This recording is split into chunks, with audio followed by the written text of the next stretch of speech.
언젠가 제가 코끼리를 길들이는 방법에 대해서 들었던 적이 있습니다. 코끼리 길들이는 방법 혹시 알고 계시나요? 덩치가 엄청나게 큰 코끼리, 서커스단에서도 볼 수가 있고 인도에 가면은 코끼리를 태워서 이제 관광하는 그런 트레킹 코스도 있는 걸로 알고 있는데요. 코끼리를 길들이는 방법에 대해서 듣게 되었을 때 깜짝 놀랐습니다. 힘이 센 코끼리가 왜 채찍을 무서워하고 조련사의 말을 그렇게 잘 들을까? 이상하지 않습니까?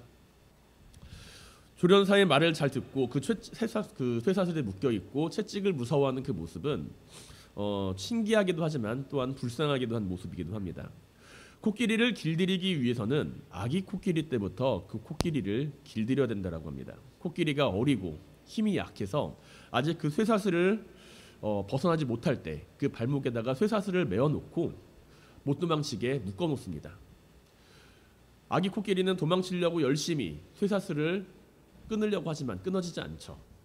그리고 그때마다 사육사는 코끼리에게 아픈 채찍을 때립니다. 코끼리는 어떻게 될까요? 수십 번 시도를 하다가 도망치려고 하면은 저 조련사가 나를 때린다. 그것을 학습하게 된다는 겁니다. 수십 번 시도를 하지만 실패하고 시도하지만 실패하고 도리어 채찍에 의해서 아픔을 경험하였던 아기 코끼리는 점점 도망치려는 시도를 포기하게 되죠. 결국에 어른 코끼리가 되어서 충분히 조련사를 이길 만한 힘을 가지고 있음에도 불구하고 어린 시절에 경험했던 그 반복되는 슬픔과 반복되는 아픔이 그것을 도망치지 못하게 만든다라는 이야기입니다. 마음속 깊은 곳에 자리 잡은 그 두려움이 어른이 되어서도 어른 코끼리가 되어서도 조련사를 이길 만한 충분한 힘과 능력이 있음에도 불구하고 그 조련사의 말을 잘 듣게 만든다라는 것이죠. 쇠사슬은 아기 코끼리의 발목에 묶여 있습니다. 하지만 어른 코끼리가 되어서도 발목에 묶여 있는 그 쇠사슬은 그 코끼리의 발목을 붙잡고 있는 게 아니라 그 마음을 묶어버렸기 때문에 더 이상 코끼리는 도망치지 못하게 된다라는 것이죠. 이러한 현상은 동물에게만 해당되는 것은 아닐 겁니다. 심리학적인 용어로서 이것을 우리는 트라우마라고 이야기를 합니다. 외적인 요인에 의해서 생긴 그 충격으로 반복되는 충격일 수도 있고 아니면은 일시적인 충격이 될 수도 있습니다. 어쨌든 외부적인 충격으로 인해서 마음속에 느끼는 심적인 부담감이나 착란으로 인해서 느끼게 되는 그 상태를 우리는 트라우마라고 이야기를 합니다. 누구에게나 자신에게는 다 트라우마가 한 가지씩은 있어요. 어린아이 시절에 가지고 있는 트라우마, 아니면은 내가 경험하였던 큰 사건으로 말미암아 가지게 되는 그 트라우마는 하나씩은 다 가지고 있습니다. 어린 시절에 동네에서 개한테 물렸던 사람, 그 사람은 무엇에 대한 트라우마를 가지고 있을까요? 개에 대한 트라우마를 가지고 있을 겁니다. 큰 개가 아니라 작은 개라도 무서워하는 모습을 보일 수가 있다는 것이죠. 이러한 트라우마, 내가 가지고 있는 트라우마는 어떤 게 있습니까?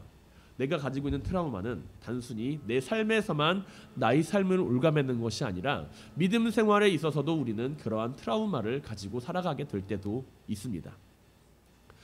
우리는 과거 하나님에 대한 경험을 가지고 있죠. 하나님을 만났던 경험, 하나님께서 나에게 함께 도와주셨던 그러한 경험들을 가지고 있습니다. 그런데 이러한 경험이 내 삶의 트라우마로 남게 되는 경우가 종종 있다라는 것이죠.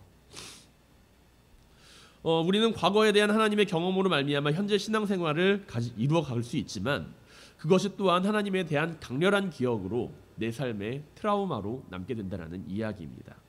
가령 100일 동안 내가 쉬지 않고 열심히 기도를 했더니 문제가 해결이 됐어요. 그러면 우리는 그 100일 동안 열심히 기도했던 그 사실을 통해서 나의 문제가 해결이 됐다라는 것을 떠올립니다. 그리고 문제가 생기면은 무조건 100일 동안 기도하는 것을 선택하는 경향이 생기게 된다라는 이야기죠. 열심히 기도를 했더니 버스가 도착했습니다. 놓칠 줄 알았던 버스가 여러 가지 이유로 인해서 가지 않고 나를 기다리고 있었어요. 그 중요한 버스였는데 그걸 타게 됐습니다. 그렇게 되면 우리는 어떠한 삶의 기억을 가지게 되나요? 버스가 늦을 것 같으면, 중요한 일에서 내가 버스를 놓칠 것 같으면 나는 기도하겠다라는 생각을 하게 된다는 이야기죠. 물론 우리가 여기에서 기도하는 거 중요합니다. 100일 기도하는 거 중요하고 문제가 생겼을 때 기도하는 게 중요합니다. 그런데 그것이 무조건적으로 내가 기도하면 문제를 해결할 수 있다라고 하는 신앙을 가지게 된다면 우리는 마치 트라우마적인 신앙을 가지고 살아가게 된다는 것이죠. 우리의 경험에서 존재하는 수많은 흔적들, 그 흔적들이 우리의 자신의 신앙에 대해서 옳고 그름, 내 자신이 가지고 있는 믿음에 대한 옳고 그름을 판단하게 만든다라는 이야기입니다. 내가 경험하였던 그 사실에 대해서 그것이 신앙이라고 이야기를 한다고 한다면, 내가 가지고 있는 그 믿음에 대해서 내가 가지고 있는 그 경험에 한정지어서 모든 것들을 생각하려 한다면, 반대로 우리는 문제를 바라본 데 있어서 그 문제가 해결되지 않은 이유를 내가 100일 기도를 하지 않아서, 내가 기도를 하지 않아서 저 버스가 떠나갔다 라고 여기게 된다는 것이죠. 과연 이것은 올바른 이야기일까요? 우리 그리스도인들은 자신이 경험한 사실은 분명히 가지고 있어야 합니다. 그러나 그것을 통해서 그것을 일반화시키는 오류는 범하지는 말아야 한다는 것이죠. 기도하는 것은 반드시 필요하나 그것을 통해서 내 삶의 믿음이 일반화되는 것에 대한 오류는 피해야 한다는 것입니다. 하나님은 우리에게 날마다 새로운 것을 허락하시는 하나님입니다. 우리는 믿음과 신앙의 모습을 가지면서 온고지신의 모습을 가지고 우리의 믿음을 지켜나가야 한다는 것이죠. 옛 것을 통해서 새 것을 배우는 모습을 잃어버린 채 예전의 일만을 기억하며 살아간다면 우리는 하나님에 대하여 고정관념이라고 하는 트라우마를 가지고 그 사실을, 하나님을 바라보게 될 것입니다. 이사야서 40장 27절부터 31절까지의 본문은 우리에게 매우 익숙한 본문입니다. 어려운 상황 가운데, 힘든 상황 가운데 많은 이들에게 권하는 본문의 말씀이죠. 새 힘을 허락하시는 하나님, 우리에게 놀라운 힘을 허락하시는 하나님, 그 하나님을 가지고서 힘을 내라. 너가 하나님을 잘 믿으면 하나님께서 너에게 힘을 주시고 능력을 주시고 엄청나게 큰 일을 행하실 것이다 라고 이야기를 하며 우리는 오늘의 본문을 바라볼 때가 많이 있습니다. 우리에게 새로운 힘을 허락하시는 하나님, 우리의 기도를 들으시는 하나님, 그 하나님은 과연 어떤 하나님이실까요? 우리에게 새로운 힘을 주시는 하나님을 나는 어떠한 하나님으로 여기고 있습니까? 오늘 본문에서 우리는 뒤의 내용을 많이 기억하고 있습니다. 하나님이 나에게 힘을 주시고 능력을 주시고 무능한 자에게는 힘을 더하시고 독수리가 날개쳐 올라감 같이 우리가 힘을 얻게 될 것이다. 어린아이나 노인이나 상관할 것 없이 지치지 않고 강한 힘을 가지고서 모든 일을 해결해 나갈 수 있다. 무언 안에서, 하나님을 향한 믿음 안에서 그렇게 생각을 합니다. 그런데 오늘 본문의 시작은 하나님께서 그 힘을 주시는 이스라엘 백성들에 대한 상태로부터 시작하고 있죠. 야곱아 어찌하여 내가 말하며 이스라엘아 내가 이르기를 내 길은 여호와께 숨겨졌으며 내 송사는 내 하나님에게서 벗어난다 하느냐라는 거예요. 쉽게 말하면 지금 이 모습은 하나님을 원망하고 있는, 하나님에 대해서 서운하게 생각하고 있는 이스라엘 백성들의 그 모습을 이야기한다고 볼 수 있습니다. 유대민족은 지금 왜 하나님에 대해서 원망을 하고 있을까요? 이스라엘은 왜 하나님에 대하여 송사한다라고 송사가 벗어났다라고 이야기를 하고 있나요? 이사야서 40장은 유다 백성들, 이스라엘 백성들을 향한 위로의 말씀입니다. 그들을 위로하는 말씀이죠. 그래서 40장 1절부터 2절의 말씀을 살펴보게 되면 다음과 같은 말씀으로 우리는 그 말씀이 시작하는 것을 볼 수가 있습니다. 너희는 하나님이 이르시되 너희는 위로하라. 내 백성을 위로하라. 너희는 예루살렘의 마음에 닿도록 말하며 그것을 외치라. 그것에게 외치라. 그 노역의 때가 끝났고 그 죄악이 사함을 받았느니라. 그의 모든 죄로 말미암아 여호와의 손에서 벌을 배나 받았느니라 할지니라 하시니라 라는 것이죠.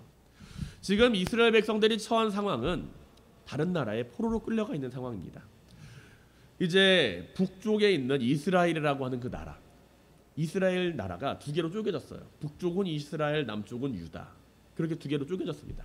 그런데 북쪽에 있는 이스라엘이 먼저 망해요. 아수르라고 하는 그 나라에 의해서 망하게 됩니다. 그리고 그보다 조금 더 이제 왕조가 유지가 됐는데 남쪽의 그 유다 역시 바벨론에게 멸망을 당해요. 멸망당한 나라의 백성으로 이들은 바벨론으로 끌려갑니다. 자신들이 믿었던 하나님, 전능하다라고 이야기했던 하나님, 그 믿었던 하나님이 자신들을 지켜주지 않은 거예요. 그 성전이 불타고 무너지는 광경을 직접 목격했습니다. 이스라엘 백성들이 멸망을 당하기 전에 하나님을 향하여 하나님께서 우리를 지켜주실 것이다 라고 믿었을까요? 안 믿었을까요? 믿었을 겁니다. 이스라엘 백성들에게는 공통된 기억이 하나가 있었거든요. 왜냐하면 그들은 어떠한 어려움을 가지고 있어도 하나님께서는 다윗의 왕조를 사랑하시고 자신들을 끝까지 지키신다라는 그 믿음을 가지고 있었습니다. 왜냐하면 이들에게 있어서 하나님은 어려움 가운데 시험을 주시고 이들을 힘들게 하시는 하나님이었긴 했지만 그들을 완전 바닥까지 밑바닥까지 멸망시키시는 하나님은 아니었다라는 것이죠. 그들에게는 어느 정도의 경험이 있었습니다. 자신들이 경험하였던 그 상처와 좌절 가운데 하나님께서 심판하시고 하나님을 떠났던 이스라엘 백성들, 유다 백성들을 향하여서 하나님께서 심판을 하시고 그러나 완전히 망하게는 하지는 않으시고 그 백성들을 지켰던 그 기억이 있습니다. 어느 정도의 벌을 내리셨지만 그들의 부르짖음을 들으시고 구원해 주셨다. 사사시대 이스라엘 백성들은 하나님을 떠나서 우상들을 섬겼지만 하나님께서는 그들에게 사사를 보내주셨고 그 과정을 반복함으로써 하나님이 누구이신지를 알게 하셨다. 그리고 반란이 일어났지만 다윗의 왕조는 완전히 망하지 않았고 다윗을 따르는 그 무리들, 다윗의 왕조를 따르는 지지하는 세력들로 인해서 북쪽 이스라엘과 남쪽 유다로 갈라졌지만 다윗의 왕조는 완전히 망하지 않았다. 그리고 북쪽 이스라엘 백성들이 아수르에 의해서 침략을 당하게 되어서 완전히 망하게 되었을 때 히스기야 왕이 하나님께 기도했더니 그 아수르의 그 제국이 유다까지 침범을 했음에도 불구하고 그들은 다시 돌아가야만 했다. 이러한 여러 가지 경험들이 하나님을 향하여서 그들이 가지고 있는 어려움 가운데 자신들이 회개한다면 하나님께서는 우리를 지키실 것이다 라고 이야기하는 경험을 만들어냈다라는 것이죠. 믿음에 대한 트라우마를 가지고서 하나님이 구해주실 것이다. 이번에도 구해주실 것이다. 이번에도 나를 구해주실 것이다 라고 생각을 하였습니다. 아무리 선지자들이 너희가 지금 이렇게 행동하면 망할 거야 이야기를 해도 이들은 듣지 않았죠. 하나님 말씀을 듣지 않는 강포한 마음이 함께 존재한 채 하나님을 믿는다고 이야기를 했습니다. 그 백성들을 향하여서 이사야는 이사야서 29장 13절에서 다음과 같이 예언합니다. 주께서 이르시되 이 백성이 입으로는 나를 가까이하며 입술로는 나를 공경하나 그들의 마음은 내게서 멀리 떠났으니 그들이 나를 경외함은 사람의 계명으로 가르침을 받았을 뿐이니라 라는 것이죠. 그들은 하나님을 모른다라고 하지 않았습니다. 하나님을 믿는다고 이야기를 했어요. 하나님을 내가 사랑합니다. 하나님을 내가 따릅니다. 이야기를 했습니다. 하지만 그 마음에 감동이 없었어요. 하나님을 따르고 하나님을 섬기는 일에 있어서 감동이 없었습니다. 그들은 배운 대로 행하고 배운 대로 따르고 배운 대로 자신의 경험대로 행동하였습니다. 하지만 그 마음 가운데 사람의 계명으로 말미암아 하나님을 따르는 일은 있을지는 몰라도 하나님을 사랑하는 그 감동은 존재하지 않았다라는 거예요. 야곱아 어찌하여 내가 말하며 이스라엘아 내가 이르기를 내 길은 여호와께 숨겨졌으며 내 송사는 내 하나님에게서 벗어난다 하느냐. 이사야서 40장 27절을 통해서 하나님은 유다 백성들에게 묻고 계십니다. 지금 그 나라의 포로로 끌려가서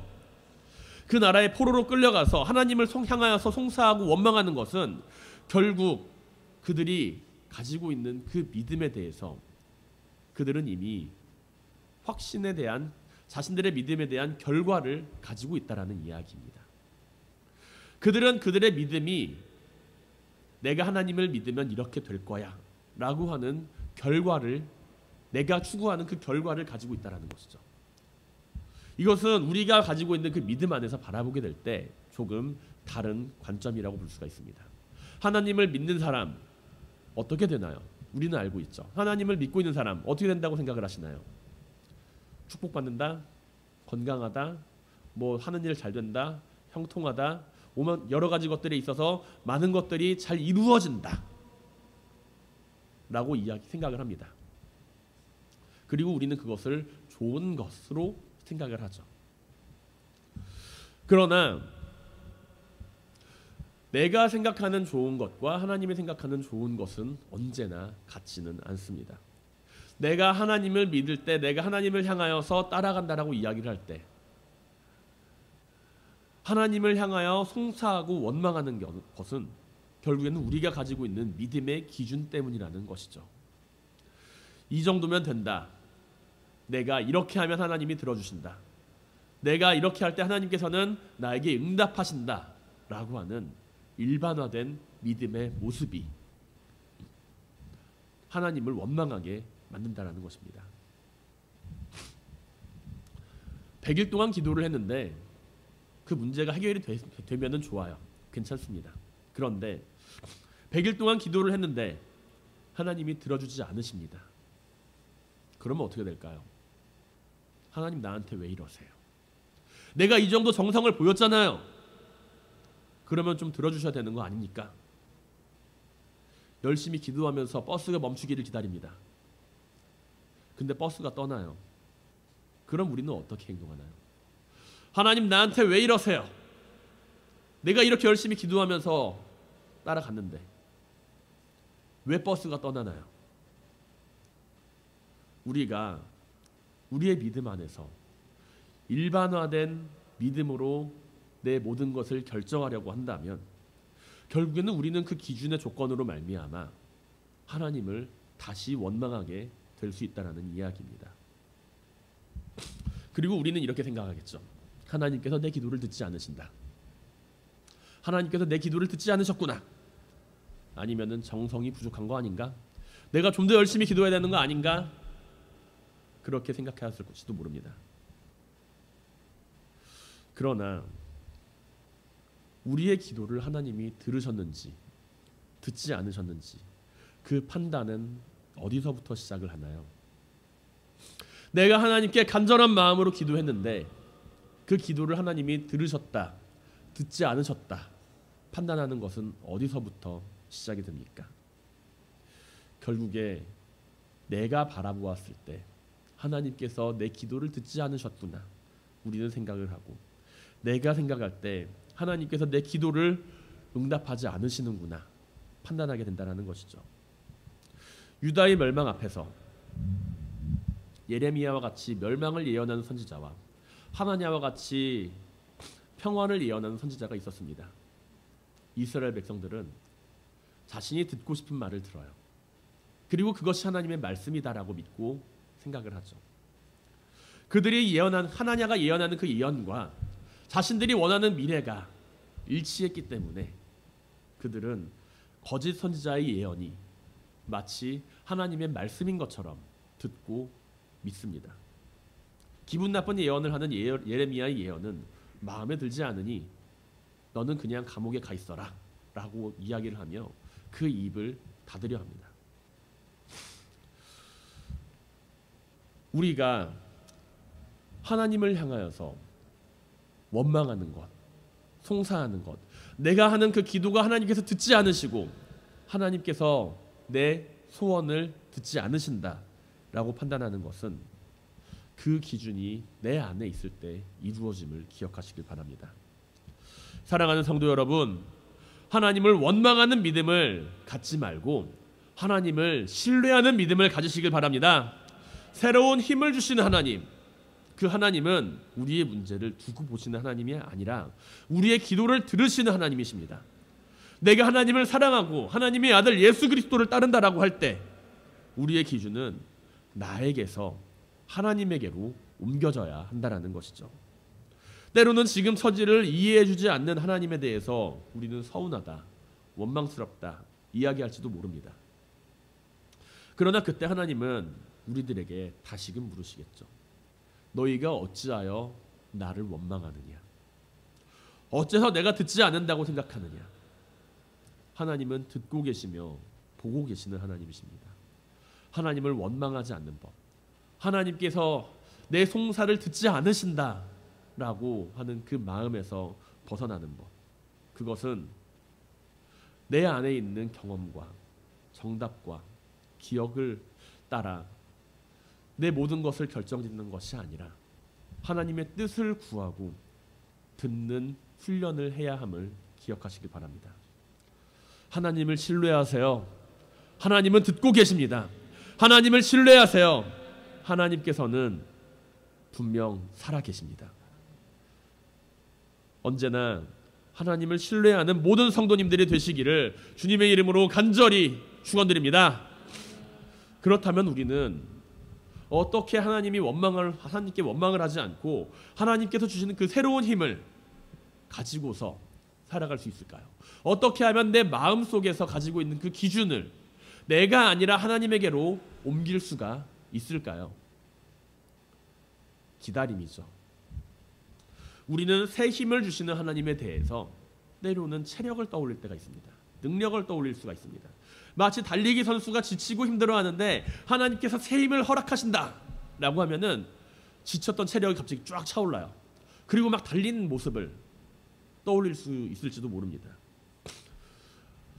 새 힘을 주시는 하나님에 대한 우리의 이미지는 마치 우리의 체력이 다시금 회복되게 만드는 그러한 하나님의 모습으로 기억이 된다는 것이죠. 그런데 그게 어떻게 가능할까요? 하나님께서 갑자기 에너지를 주시거나 하늘에서 갑자기 성령의 불을 딱 내리셔가지고 지쳐 쓰러져 있던 그 육신에 생기가 확 올라오거나 그러면 참으로 좋겠지만 하나님께 아무리 기도한다고 해도 하나님은 우리에게 핫식스를 사주시지는 않습니다. 그러면 우리는 왜 하나님께 기도해야 되나요? 하나님은 어떻게 우리에게 새로운 힘을 허락하시나요? 하나님께서 우리에게 주시는 새로운 힘은 체력이 아니라 희망입니다. 그리고 희망은 늘 기다림을 동반하죠. 그렇게 하나님을 향하여 우리는 기다림의 자세를 가져야 합니다. 이사야서 40장 28절에서 하나님 여호와에 대하여 이르기를 너는 알지 못하느냐 듣지 못하였느냐 영원하신 하나님 땅끝까지 창조하신 이는 피곤하지 않으시며 곤비하지 않으시며 명철이 한이 없으시며 피곤한 자에게는 능력을 주시며 무한한 자에게는 힘을 더하시나니 라고 전하고 있죠. 단순히 체력을 허락하시는 것이 아닙니다. 나라가 멸망당한 그 백성들, 나라가 멸망당한 이스라엘 백성들, 그 백성들에게 체력이 필요할까요? 나라가 멸망당해서 자신의 나라가 멸망당해서 다른 나라에서 노예로서 일을 하고 있는 그 이스라엘 백성들, 그 백성들에게 하나님이 체력을 주시고 능력을 주시면 그들이 기뻐할까요? 아니라는 것이죠. 그들에게 필요한 것은 체력이 아니라 희망입니다. 유다의 백성들은 하나님을 찾고 하나님께 원망도 하며 자신들의 독립과 예루살렘 회복을 간절히 하나님께 간구했을 것입니다. 그 기도가 하루빨리 이루어지기를 원하였을 겁니다. 그러나 영원하신 하나님을 찬양하고 기억하며 그 뜻을 기다린다라고 하지만 우리가 가지는 인간의 삶은 너무나도 유한하고 너무나도 짧아요. 하나님의 뜻을 기다리는 그 기다림은 어쩌면 짧은 유한한 생각 안에서 그 기다림을 포기하게 만들지도 모릅니다. 언제인가요? 하나님, 언제까지 기다려야 됩니까? 언제까지 내가 하나님을 기다려야 합니까? 그렇게 이야기를 하며 기다림을 포기하게 될지도 모릅니다. 그러나 하나님은 인류 역사 가운데 자신의 섭리를 드러내고 계시며 뜻이 이 땅 위에 이루어지도록 함께 역사하고 계시는 분입니다. 하나님의 섭리라고 하는 큰 관점 안에서 볼 때 타국에서 노예로 생활하는 유다 백성들이 처한 상황, 그 상황은 무척 안타까운 상황임이 분명합니다. 그러나 하나님의 그 섭리 안에서 바라볼 때 그것은 그들에게 필요한 일이었다라는 것이죠. 그들에게 아무리 이야기를 해도 듣지 않는 이스라엘 백성들, 고정관념으로 첨착되어서 하나님에 대한 그 기억으로 말미암아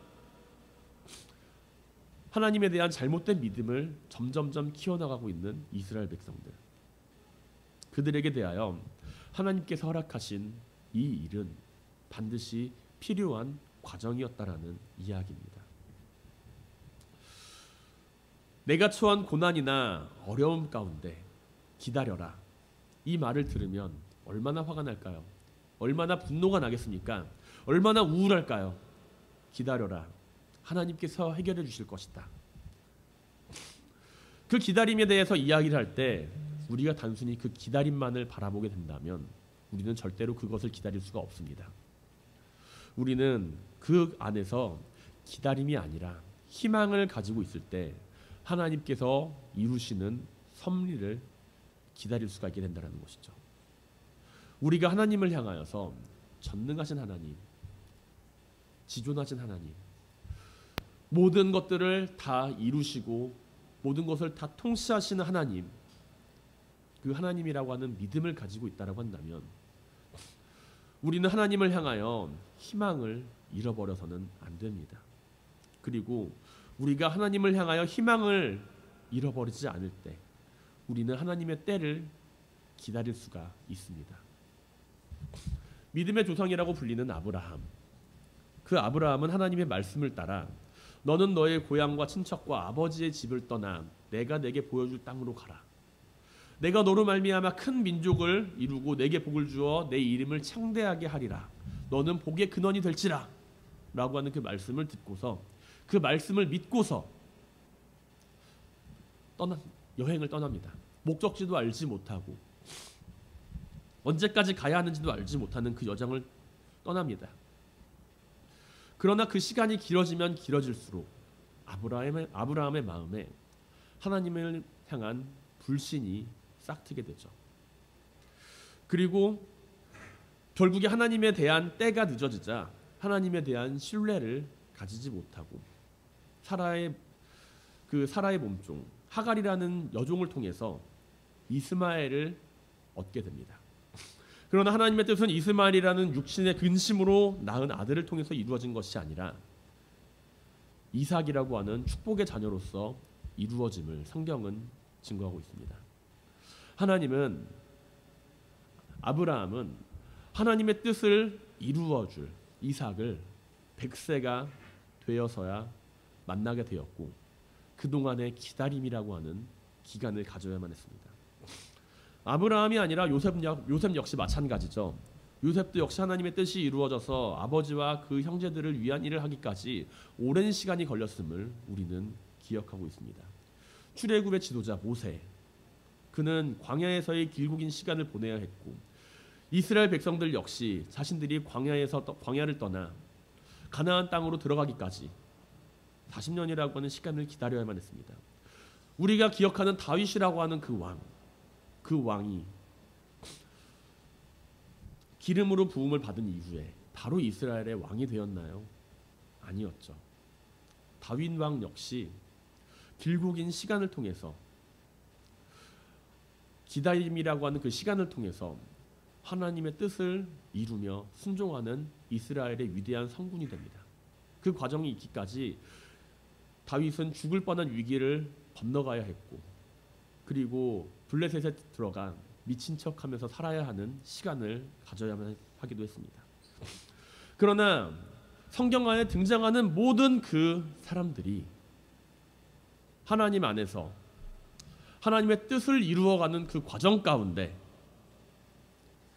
잃어버리지 않고 있었던 것은 바로 하나님을 향한 희망입니다.